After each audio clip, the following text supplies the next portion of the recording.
This conference will now be recorded. Okay, so what we'll be discussing today will be the signs of the four main valvular heart disease, which is mitral stenosis, mitral regurgitation, aortic stenosis, and aortic regurgitation. So that is what we'll be looking at. So as we did for respiratory system, we'll also go through each component of inspection, palpation, and auscultation, and I'll discuss things which are variations. Okay, so similar to respiratory system, cardiovascular system also has a kind of variations in what you actually see compared to what is called the full house diagnosis. But in cardiovascular system, the full house diagnosis, what I told is relatively more common actually. Okay, so but how many of you are really bothered about your ability to pick up murmurs? Ability to pick up murmurs.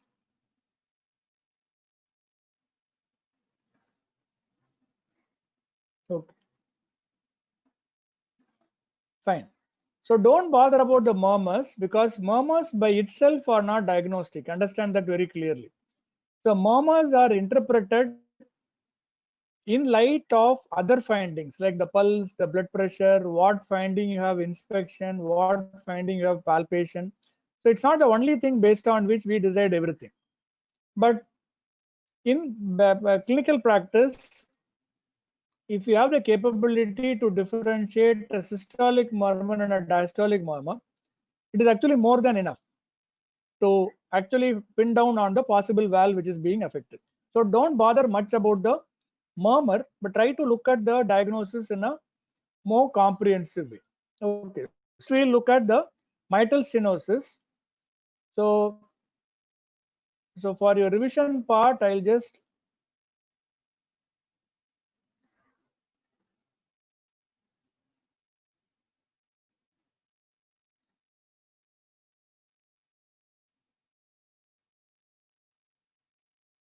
revision part. I've just put the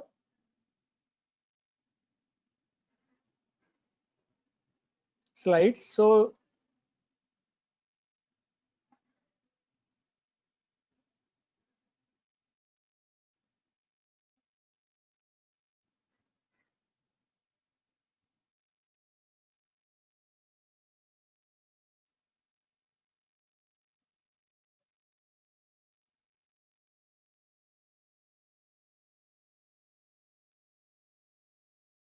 look,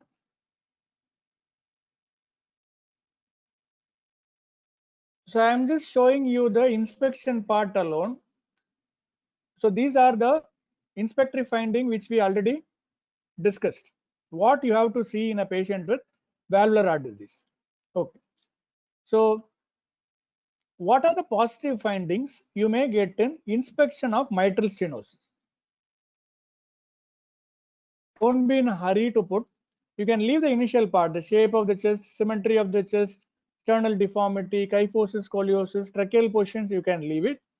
Just tell me what will be the apical impulse and what will be your observations on pulsations. Can you just inspection finding in mitral stenosis? Think, take time, don't be in a hurry to put the answer. Take time and then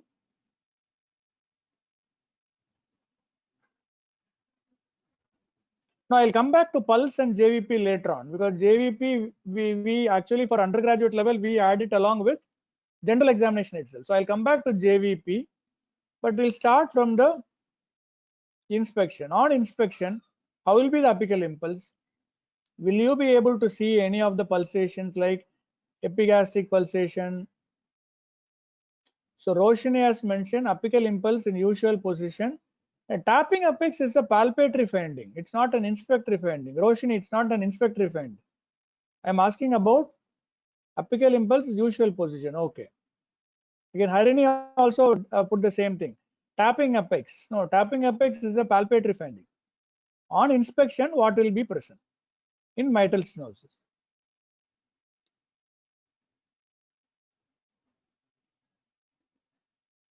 Chandani has mentioned apical impulse in the fifth left intercostal space, half-inch medial. So she means undisplaced apex pulsations in the left parasternal area.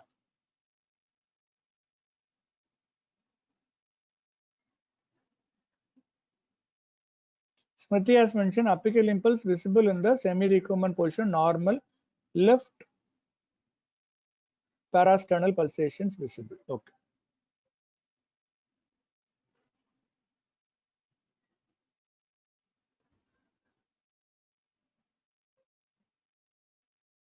Haridev feels apical impulse is shifted laterally.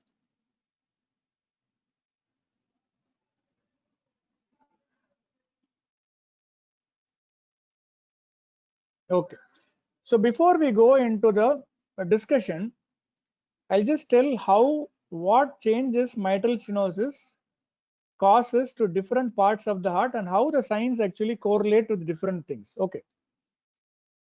So first step is the narrowing of the mitral valve. Okay, let's assume that the mitral valve is narrowed to a size of say 1 centimeter or 1.5 centimeter. So what will be the first structural change which happens in the heart? So when mitral stenosis sets in, okay, left atrial dilatation. It's not small left ventricular. Some have put small left ventricle or left ventricular hypertrophy. See, left ventricular hypertrophy is very rare. Okay, first thing what happens is left atrium gets dilated. Okay, first thing is left atrium get dilated. So when the left atrium gets dilated, the pressure is actually reflected back to the pulmonary bed, where there is a phase called passive pulmonary hypertension. So here actually the pressures is reflected back into the pulmonary vasculature. So this is called a passive pulmonary hypertension. Subsequently, what happens when the passive pulmonary hypertension stays for a very long time, the vessels of the pulmonary vascular bed become more resistant and it leads on to a phase what is called active pulmonary hypertension. Okay. Now, only after the phase of active pulmonary hypertension, the pressure will be reflected to the right ventricle and right ventricle will undergo hypertrophy.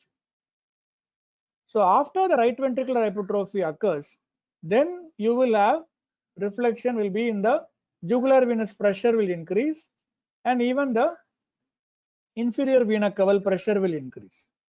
Okay. So this is the sequence. So first is left atrial dilatation. Then you have a passive pulmonary hypertension. Then you have an active pulmonary hypertension. After that, this pulmonary hypertension leads on to right ventricular hypertrophy, elevation of the jugular venous pulse, increase in the inferior vena cava pressure, and subsequent changes. Is the sequence correct, clear? So Smriti has asked, how is RV affected? Because of pulmonary pressures. See, once the pulmonary pressure goes up, the workload required by the right ventricle will automatically go up. Is it clear? The reason for right ventricular hypertrophy, the pulmonary pressure goes up and therefore the right ventricular work also goes. Okay. So now for in a given patient with mitral stenosis, yes, the impact on right atrium is reflected as a elevated JVP. Okay. Okay. Some of the questions what you're putting, I'll come back to that at a later point of time. So this is the sequence. So let's assume that the patient is having only a left atrial dilatation. Okay. And pulmonary hypertension has not set in. Left atrial dilatation is there, valve is narrowed. So in this situation, you will have only a normal precordium. Precordium will appear normal. The apical impulse will be normal.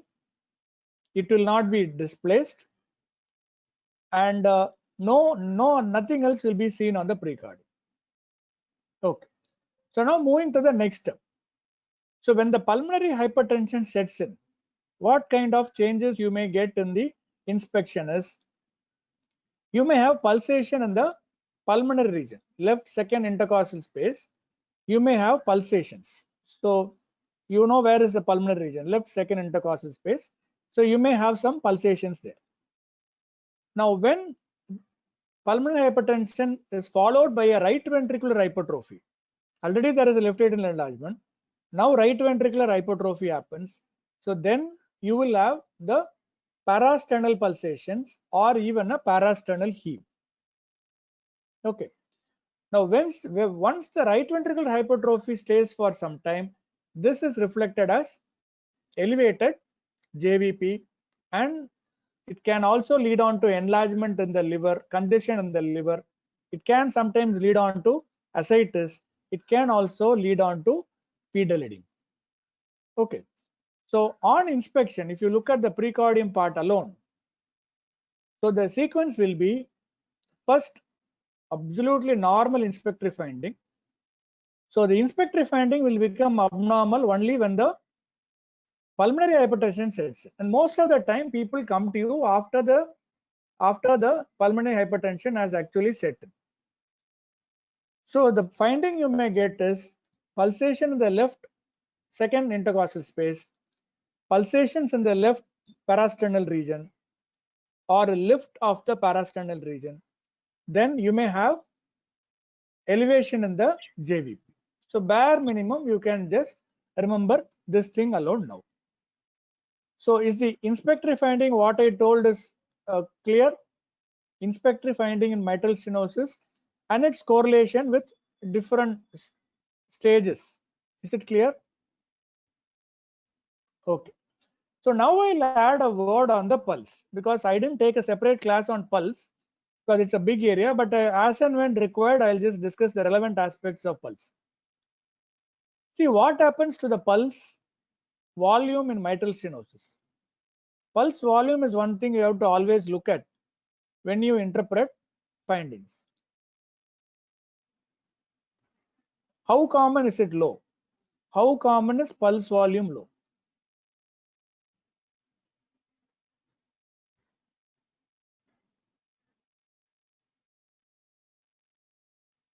My question is, how common is pulse volume low? Okay, Haridev has put relatively rare. Roshini has given 30 to 40%. Okay. See, the answer is pulse volume is usually preserved except in very advanced mitral stenosis, which is complicated by right ventricular failure. So generally pulse volume is normal. Occasionally it can be low. Okay. So when the pulse volume is normal, what will happen to the pulse pressure? The pulse volume is usually normal. What will happen to the pulse pressure? Pulse pressure also will be normal. Okay, clear?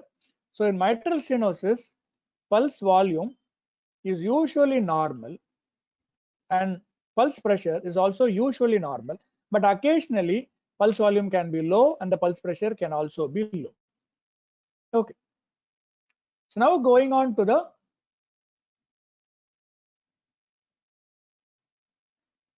palpation.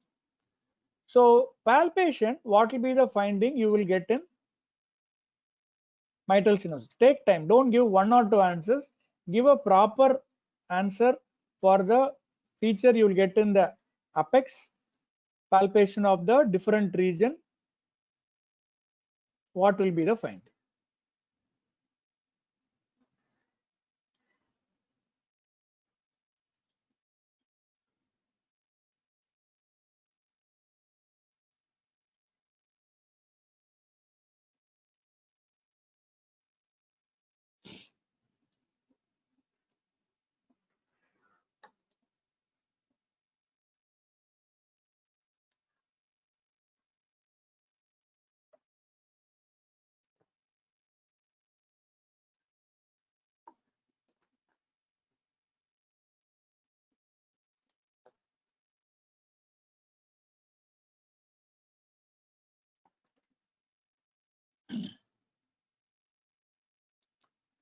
Take some time and put the answer. Don't be in a hurry.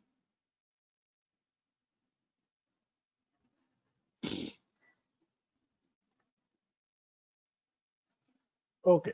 So now I'll just go through the answers.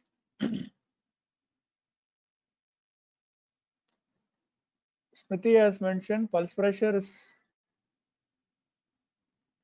palpable P2, left parasternal heave. Sanjana has mentioned palpable P2, left parasternal heave. Tapping apex, apex impulse normal. Pranav has mentioned apex beat felt at the left intercostal space, medial to the midclavicular, tapping in character. Roshini has mentioned thrill, parasternal heave. Okay. So let me take one by one. As we discussed, it is usually an apex is undisplaced. For all practical purpose, just remember that in mitral stenosis, apex is undisplaced or maybe slightly shifted to the shifted laterally, shifted to the left. As a consequence of right ventricular hypertrophy, it can be slightly shifted to the left. Most of the time, it is an undisplaced apex. So when you palpate for character, it will be of tapping. Already I've told you in the earlier class, tapping will be something like feeling a tap on the other side of the cardboard. If you keep your hand on one side and if you knock firmly from the other side of the cardboard, you will feel the knock, isn't it? So that is what is a tapping apex. So you will feel a tapping apex. And you may feel a diastolic thrill. So you may feel a thrill which is not being timed with the carotid. So when you palpate the thrill and the carotid artery, it will not sync with the carotid artery. So it is a diastolic thrill. Okay.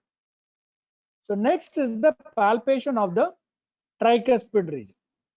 So palpation of the tricuspid region, usually it will not identify any palpable sound or thrill. Palpation of the pulmonary area, you may feel a palpable P2. Palpable P2.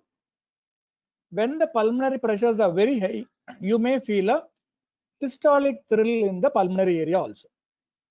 Okay, so palpable P2 and a systolic thrill in the pulmonary area. Palpation of the aortic area will be normal and you may be able to appreciate a parasternal heave depending on the stage of the hypertension. Okay, so if the mitral stenosis is not very severe, or if the pulmonary hypertension not very severe, so all you will feel will be a tapping apex and thrill may or may not be present. P2 may be palpable and thrill in the pulmonary region may not be there. Parasternal heave may not be there. Okay. So, but the bare minimum you expect to feel is a tapping apex and a palpable P2. What I am telling is a bare minimum, tapping apex and a palpable P2, because generally, as I told you, mitral stenosis patients present to you only after the development of pulmonary hypertension most of the time.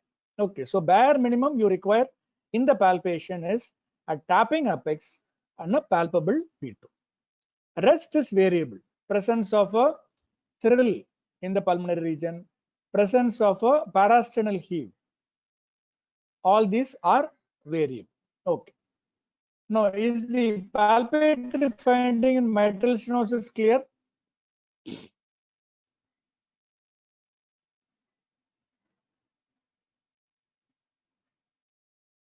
Okay, so some questions they have asked, I'll just go through that. Why is the character tapping? See, character is tapping because of the loud S1.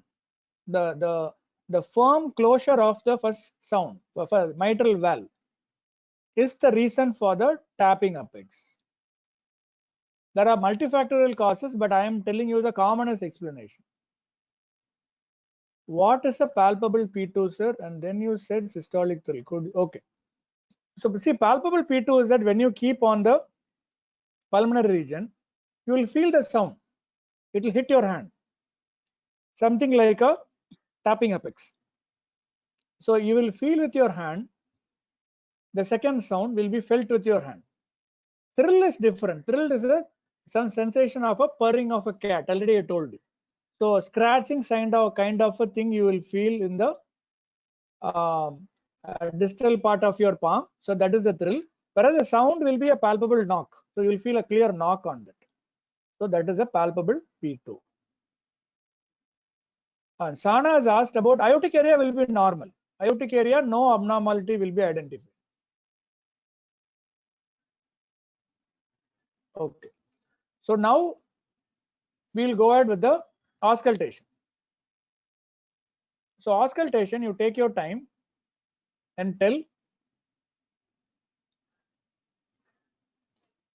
Smriti has asked also in the mitral area, tapping apex or thrill rates in most yes. No, it's not the same. See, tapping apex just indicates that the first sound is closing, is very firm. Thrill is a different thing. Thrill will again be a scratching feeling you will get in the hand.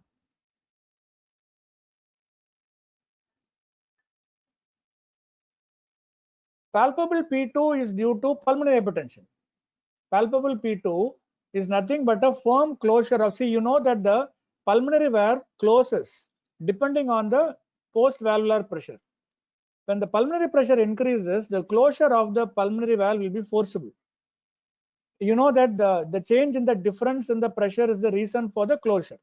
So as the right ventricular contracts, then blood goes into the pulmonary trunk. There will be a phase of equalization of the pressure. And when the pulmonary pressure increases more than the right ventricular pressure, the valve closes. Okay. So since the pressure in the pulmonary trunk is more, it will close more firmly and you are getting a loud P2. Percussion is not required. Percussion is not required in cardiovascular system. You can tell it's not done.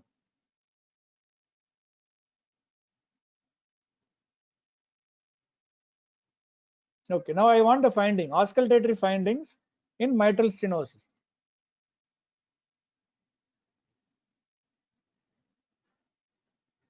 Auscultatory findings in mitral stenosis.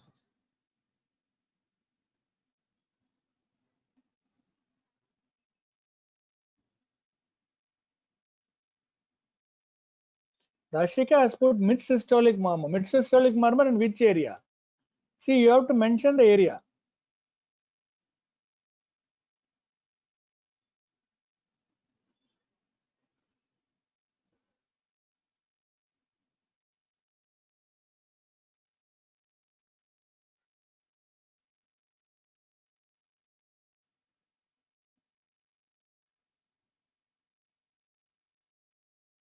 Okay, I have received some answers. Now I'll put one more question. Which is the most important auscultatory finding in isolated severe mitral stenosis? Most important findings. Most important finding. Okay, some have put loud S1, some have put low pitch mid diastolic murmur. Okay, see, the most important finding you have to look for in isolated severe mitral stenosis is the loud S1. It's the easiest finding you can pick up. Okay, the presence of murmur can vary in isolated MS, I am telling. Similarly, opening snap can also vary.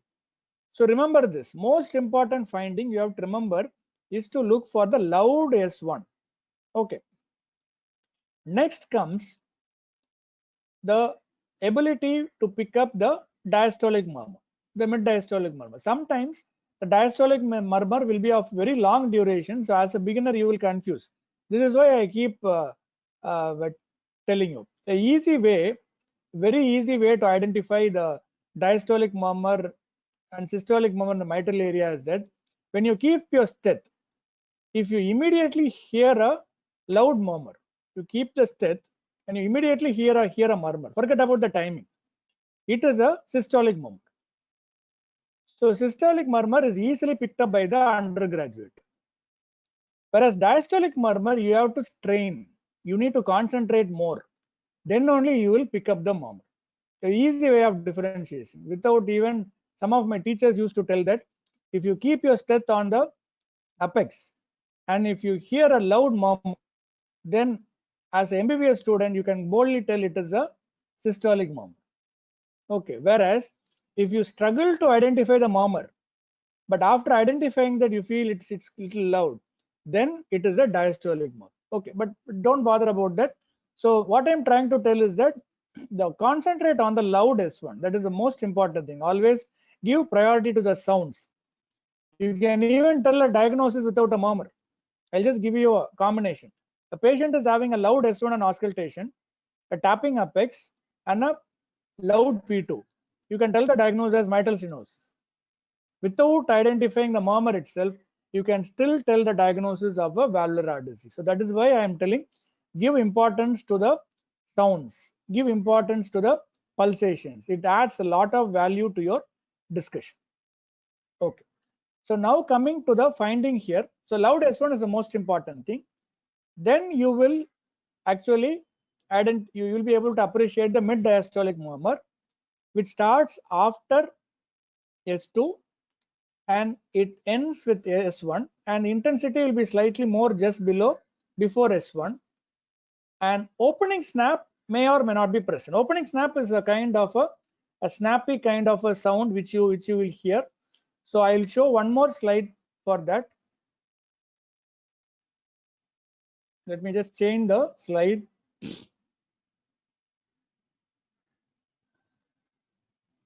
So I'll quickly run through the findings. Whatever we have discussed, I'll just quickly revise.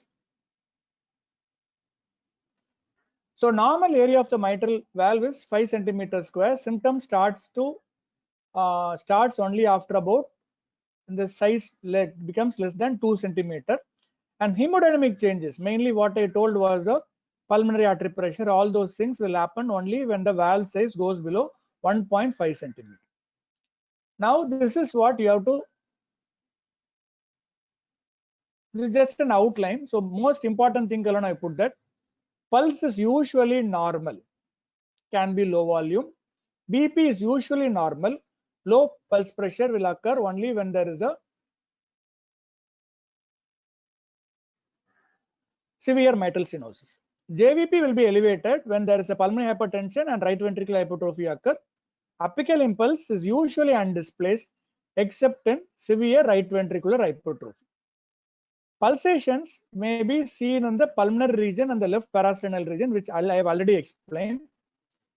Parasternal heave will be present in severe mitral stenosis. Type of apex will be tapping. Palpable S1 and palpable P2 will be there.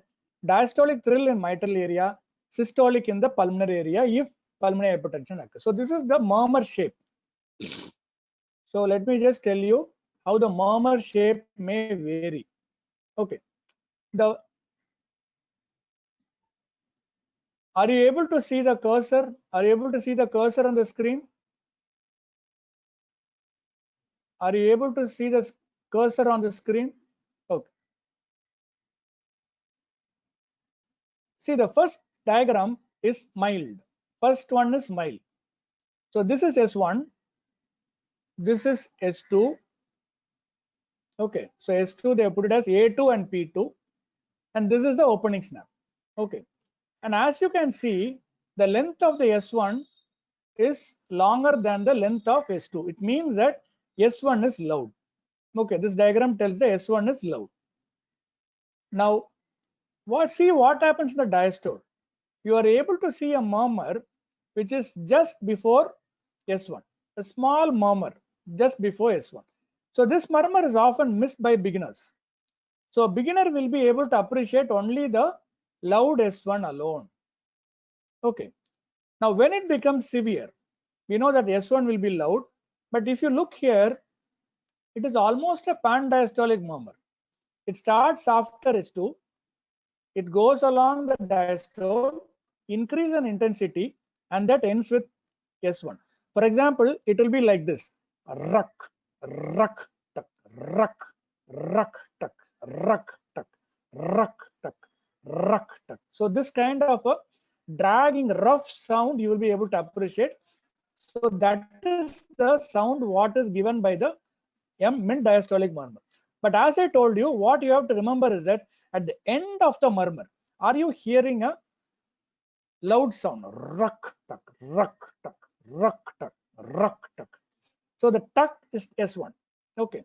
So which means that the diastolic murmur is ending at a loud S1. So that is why I have put there. Mid diastolic murmur starts after S2 and ends at S1. Just before S1, it will be loud. Okay. So opening snap is a sound which is heard at the beginning of the murmur. Okay. So opening snap is a sound which is heard at the beginning of the murmur.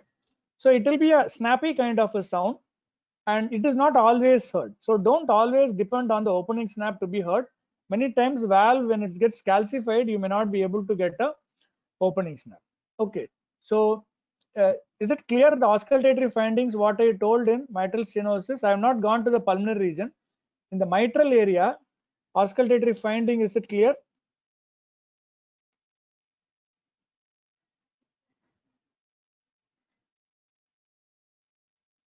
Okay, now I'll move to the pulmonary region.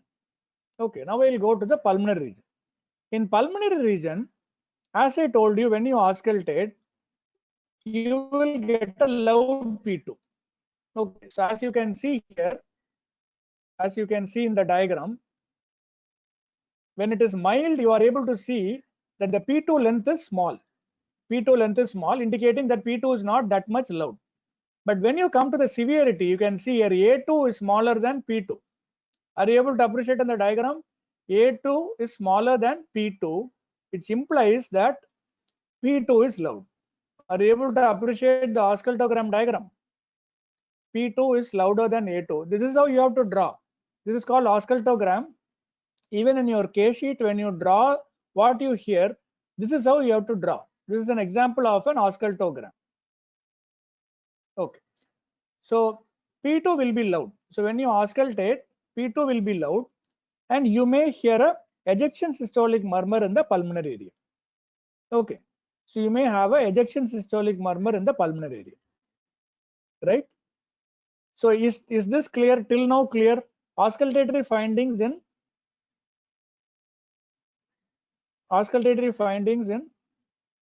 mitral area, auscultatory finding in pulmonary area in mitral stenosis. Is that clear? Okay. Okay. Now I'll ask you one more question. Why ejection systolic murmur? See, because it is a systole. No, because the pulmonary pressure will resist the right ventricular emptying.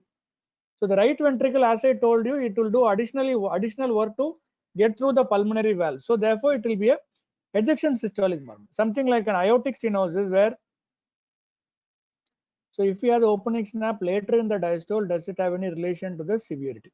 See, actually, if you look at the opening snap, if you go by the books, if the opening snap is close to S2, then the severity is more. But at undergraduate level, relying on opening snap may be very difficult. So you go by the duration of the murmur. If the duration of the murmur is longer, the severity is more. Ashwin, is it clear? You rely on the duration of the murmur rather than the opening snap. Because once the opening snap goes close to the second sound, the duration of the murmur will automatically increase. So don't bother about the opening snap. If you hear, it's fine. But even without opening snap, you can still manage the diagnosis. Okay. Now I'll put you one more question. Let's see whether you can. If the patient is having an elevated JVP, if the same patient is having an elevated JVP, will you get any auscultatory finding in the tricuspid region? If the patient has a elevated JVP in a patient with mitral stenosis, will you get any auscultatory finding in tricuspid region?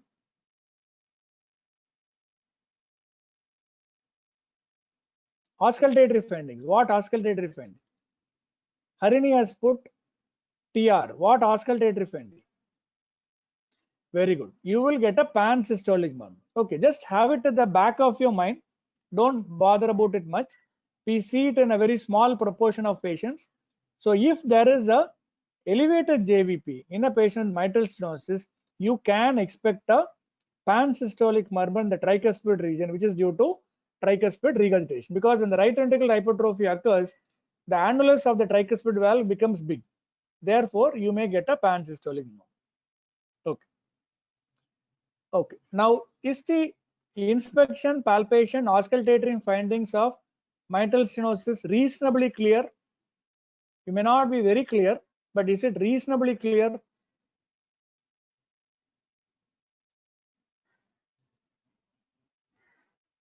Kapil Dev has asked, is elevated JVP same as bounding JVP?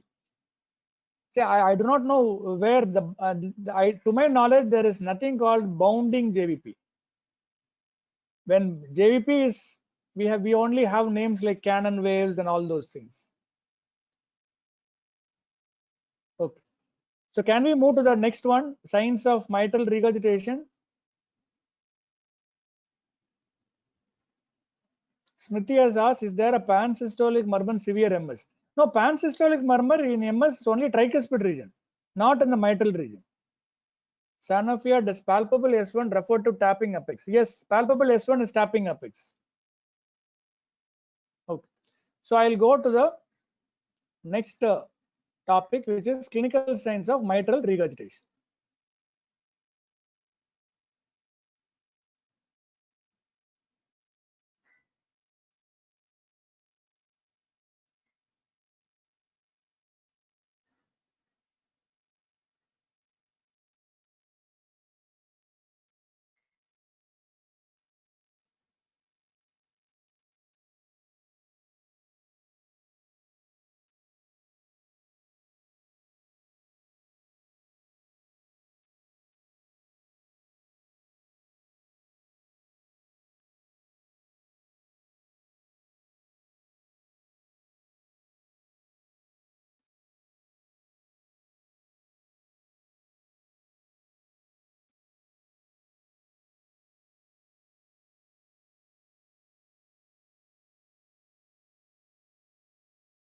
Just few seconds. I'm just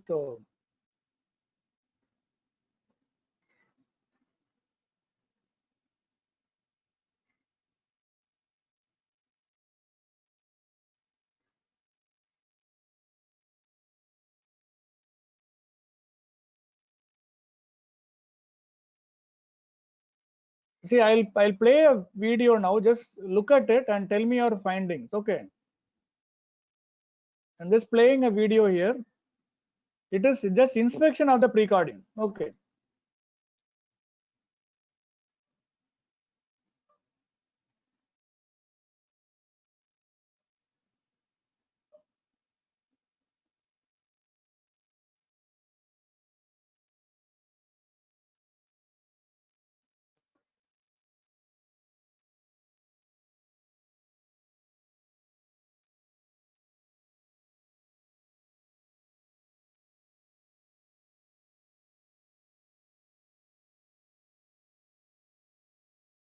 So I will play it once again.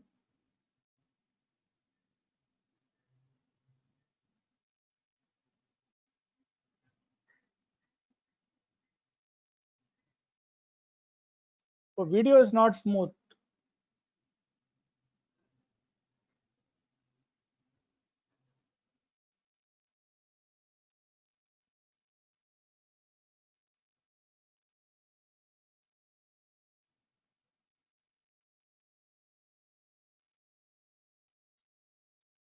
No, I'll play it in some other player. I think if video is not smooth, I'll play it in some other.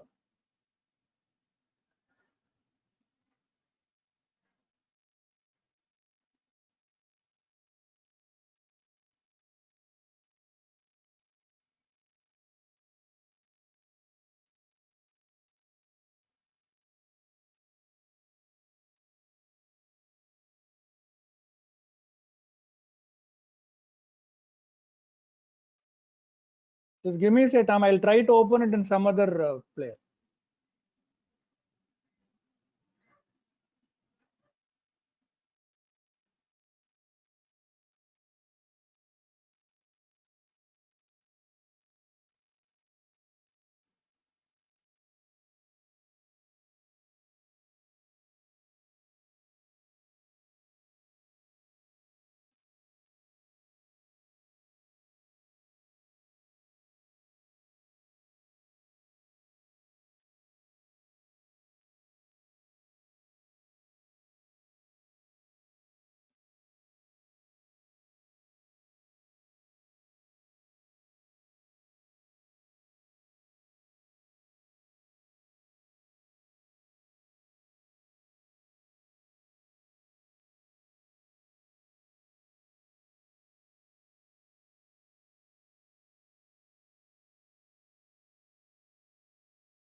Now, is this better?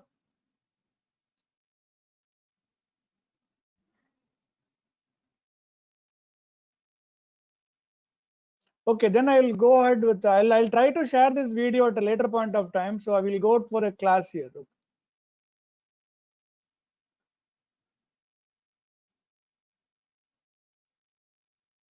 Okay, so it doesn't matter. We'll go ahead with the,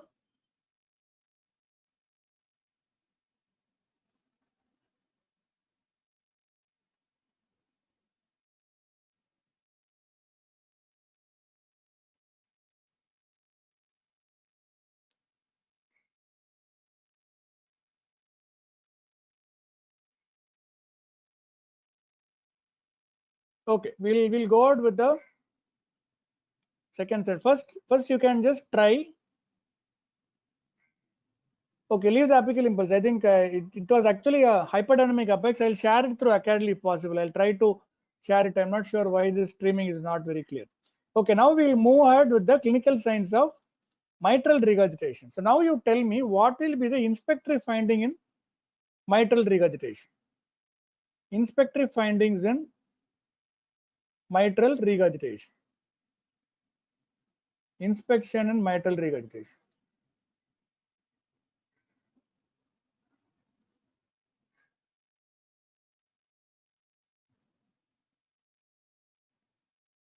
So what are the inspectory findings you will get in mitral regurgitation? Okay. See, give the full thing. Again, you are putting part answer should not happen. You have to put the full description. Take time. Don't be in a hurry. Take time and you put it.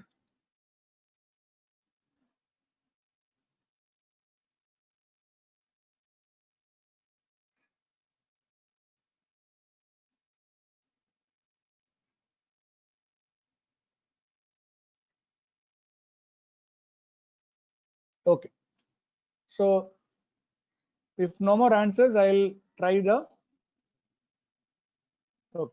See, basically in mitral regurgitation, what happens is there is more amount of volume load into the left ventricle, isn't it? Every time the blood comes into the left atrium, it goes back into the left ventricle. So it is basically a volume overload of the left ventricle. So when there is repeated volume overload of the left ventricle, what will happen? The left ventricle will initially try to hypertrophy, then it will dilate. Okay, since it's a volume overload of the left ventricle will dilate and therefore the apical impulse will be down and out. Okay, so the apical impulse will be down and out. So that is what you have to remember. Okay, now when you are looking at a downward and outward apical impulse, it means that left ventricle is dilated. Okay, so now going to the other area. So you may have epigastric pulsations. You may have pulsations in the epigastric pulsation in mitral regurgitation will be a consequence of again right ventricular hypertrophy only. And same findings which you may get in both mitral stenosis will also be present. So you may have a pulsation in the pulmonary region. You may have a parasternal pulsation and you may have a parasternal lift also, but generally visible parasternal lift is more common only when there is a mitral stenosis. Isolated MR, since the left atrium decompresses, left atrium empties into the left ventricle. There is no hindrance to that. So you may not get a very high degree of parasternal pulsation.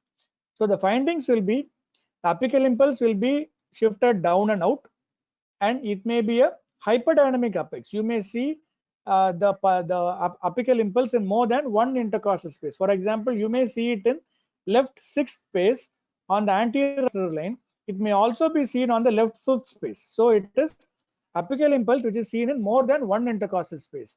So it can be a hyperdynamic. Then you can see a pulsation in the pulmonary region. You may also see parasternal pulsation. Epigastric pulsation may be present if there is right ventricular hypertrophy. Right ventricular hypertrophy is the same as mitral stenosis. The same mechanism which follows mitral stenosis will also follow mitral regurgitation. only the left atrial dilatation will not be that severe. Okay. So is the inspectory finding of mitral regurgitation clear? Down and out shifted apex, could be a hyperdynamic apex, pulsations in the pulmonary region, pulsations in the left parasternal region. Okay. Now, how will be the pulse and pulse pressure?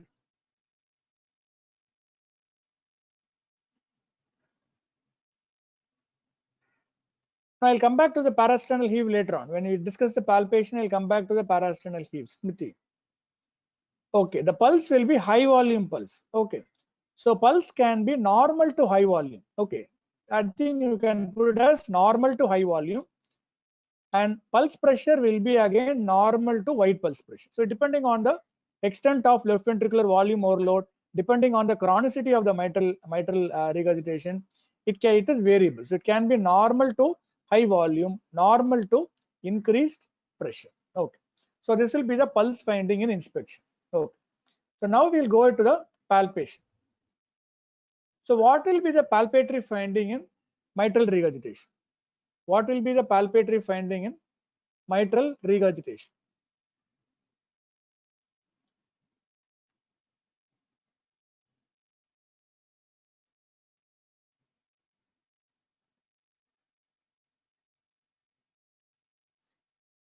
Take your time and put. Haridev is asking, even in MS, epigastric pulsation due to RVH. Yes, you can get an epigastric pulsation MS also.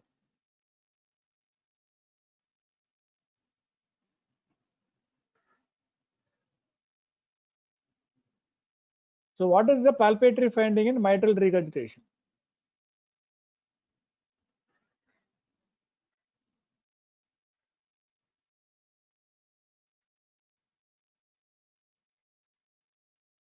Okay.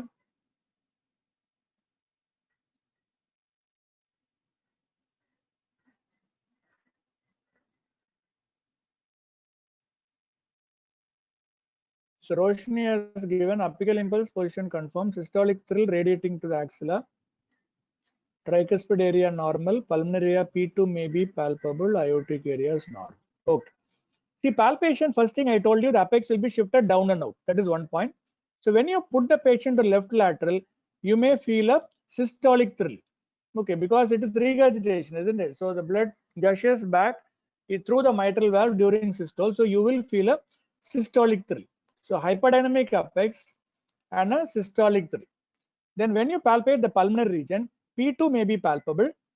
Ejection systolic murmur may be systolic thrill may be felt in the pulmonary region, and you may have a parasternal heave. Okay, as I told you, parasternal heave is more common in mitral stenosis than mitral regurgitation, but you can get it in severe MR also. Okay, is that clear? And tricuspid region, again the findings, usually nothing is present. Findings may, and aortic area palpation also will be normal. So abnormality will be only in the apex and in the pulmonary region. So it will be a systolic thrill in the apex, and the findings in the pulmonary region are similar to mitral stenosis. Parasternal heave is left side only. Smriti's parasternal heave is in the left side only, but I told you parasternal heave is more common in mitral stenosis because you need a combination of left atrial enlargement, severe left atrial enlargement, and a right ventricular hypertrophy. Okay, is the palpatory finding clear? Hyperdynamic apex, which is shifted down and out, systolic thrill, palpable P2, may be a palpable thrill, systolic thrill in the pulmonary region, and a parasternal heave. Is the palpation part clear?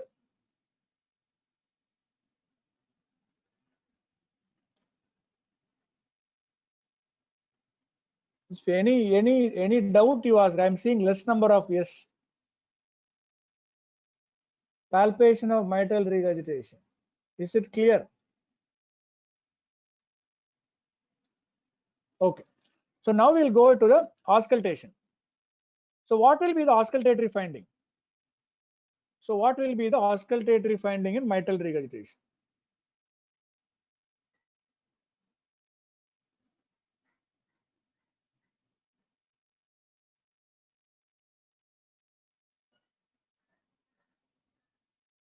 What will be the auscultatory finding in mitral regurgitation?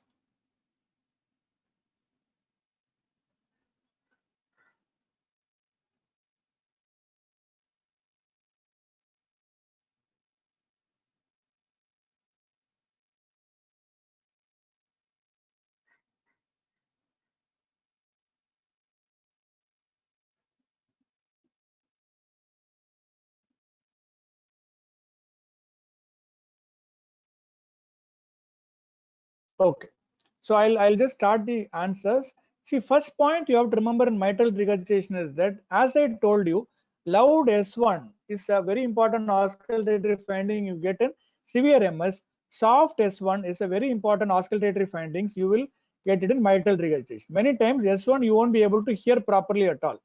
When you auscultate the apex, it will feel that it is starting with the gushing murmur. It will be like this, shtuk, shtuk, shtuk, shtuk, like that. It will be there. So a pansystolic murmur of equal intensity, and it will end with S2, which could be loud sometimes. Okay, so S1, which is muffled, a pansystolic murmur, which is conducted to the axilla, trill variable, and it may end with a loud S2. Okay, because S2 is a part of P2 is a part of S2, so S2 can be loud. So when you auscultate the pulmonary region, P2 can be loud, and you may hear a ejection systolic murmur in the pulmonary area also.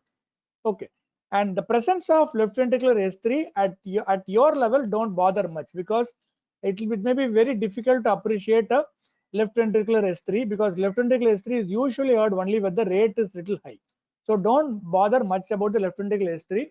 So these are the auscultatory findings. Anyway, I'll revise the auscultatory findings with the diagram again.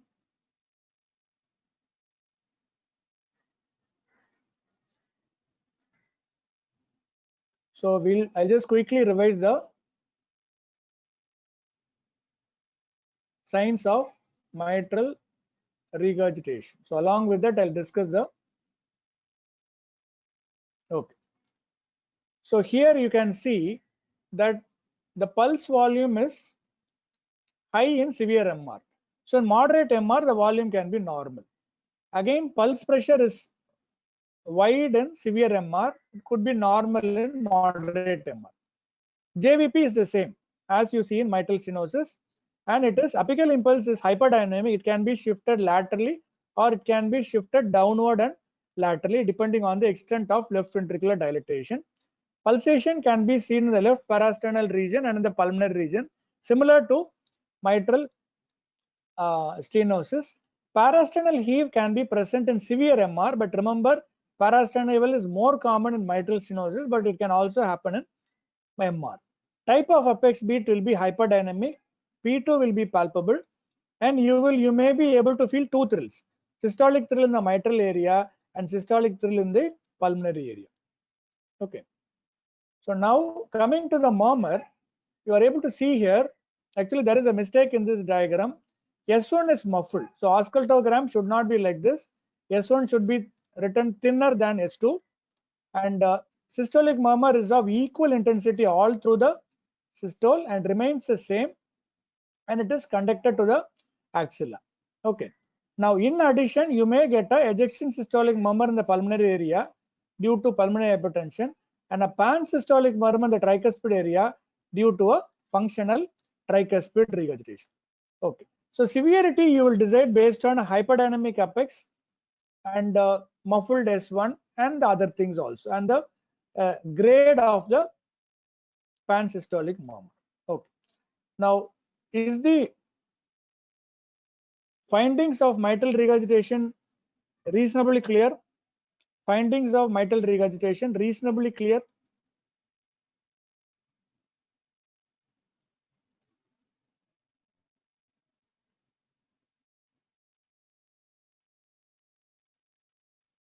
Okay. So now I'll give you some. Smriti means high grade, yeah, high grade parastonic murmurs, Pansystolic murmur is thrill, grade 4 or higher. Okay, I'll give you some scenarios now. I'll give you some scenarios. You just try. Just 5 minutes are left, so I'll give you some scenarios. Pulse volume is normal.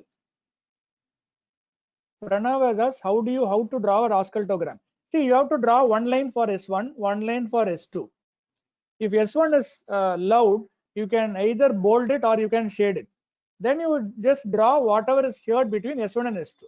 So you draw an S1, you draw an S2, you again draw an S1. So you are trying to show the systole and you are trying to see the diastole. Then you make the lines bolder depending on the intensity of the sound. Then draw the murmur like how you are hearing on that, and any added sound. That's all. What the diagram what I show is not auscultogram. Okay. See, the pulse volume is normal rate. The pulse pressure is also normal. BP is normal. Inspection, the apical impulse is not felt, and no abnormal pulsation seen over the precordium. When you palpate, you are able to appreciate an apex which is undisplaced, left fifth intercostal space, often is medial to the midclavicular line, but it is tapping. Okay, it is tapping. Then when you palpate the other region, nothing is actually felt. And when you auscultate, you are hearing a loud P2 and nothing else. This is all what you are hearing. So you are able to appreciate so what is the possible? Okay. Now can you tell a moderate MS? So can you tell a better diagnosis? See, you have not heard the murmur. Okay. But P2 is loud. P2 is loud. S1 is loud. Okay. So here you can tell it as, very good. Sana has put, tell it as pulmonary hypertension. Okay. See, loud, palpable P2 or a loud P2 is a very convincing finding for pulmonary hypertension. Okay. So tell pulmonary hypertension, then you tell probable mitral stenosis, because since the murmur is not heard, you can tell that it is a probable mitral stenosis. Okay. So you can tell that it is a pulmonary hypertension with probable mitral stenosis. Is that clear? Is that scenario clear?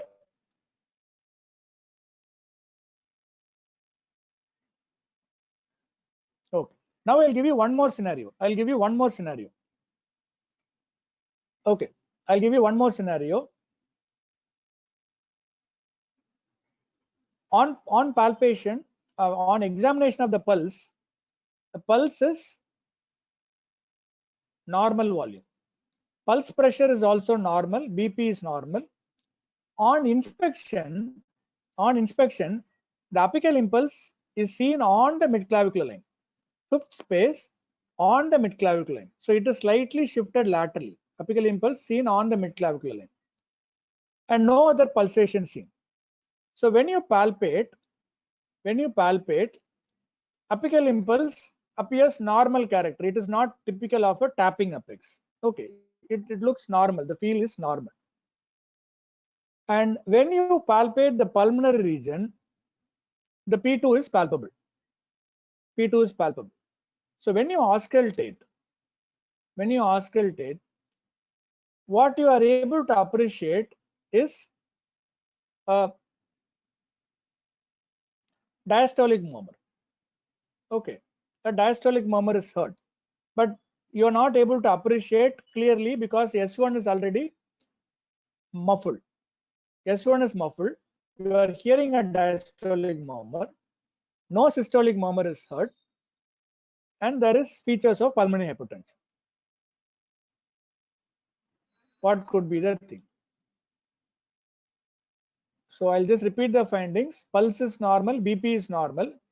On inspection, the apical impulse is slightly shifted laterally, moved to the midclavicular line.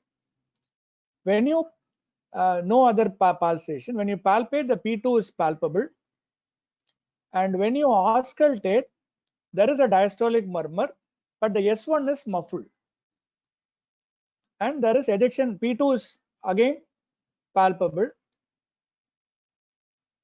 P2 is loud, in the pulmonary region.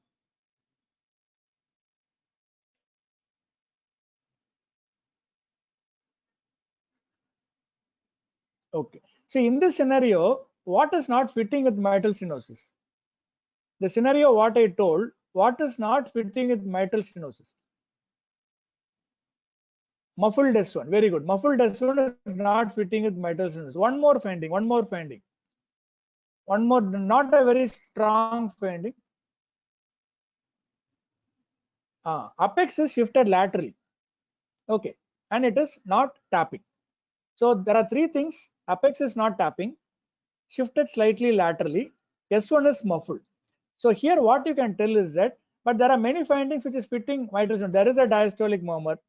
The P2 is loud. So what you can tell is that, you can tell that, so since you are hearing a diastolic murmur, you can tell that it is a MS, maybe a moderate mitral stenosis with probable MR and pulmonary hypertension.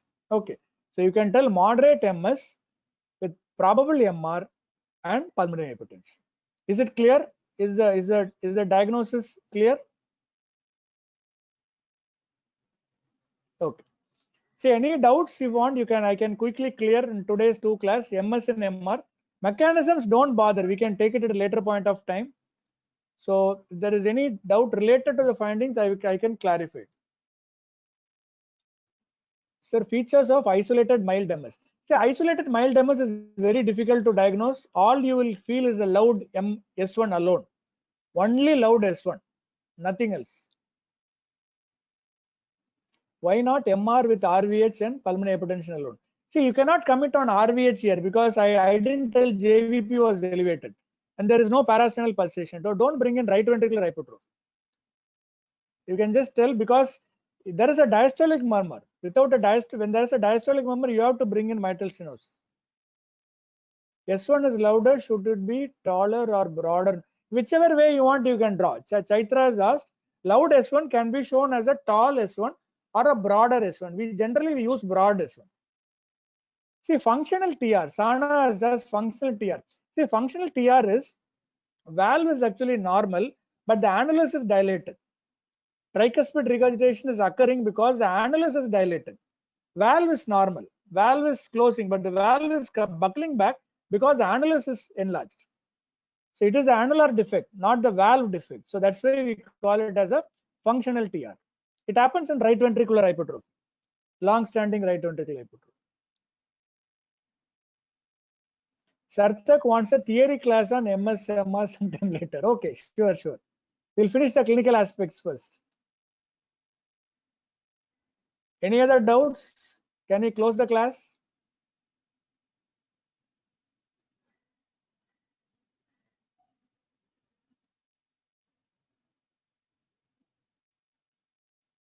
Okay, I think if no other doubts, I'll close the recording. Does TR coexist with MR? Yes, TR can coexist with MR. Tricuspid regurgitation can coexist with MR and as well as MS. Both can coexist. Okay, I'll close the recording.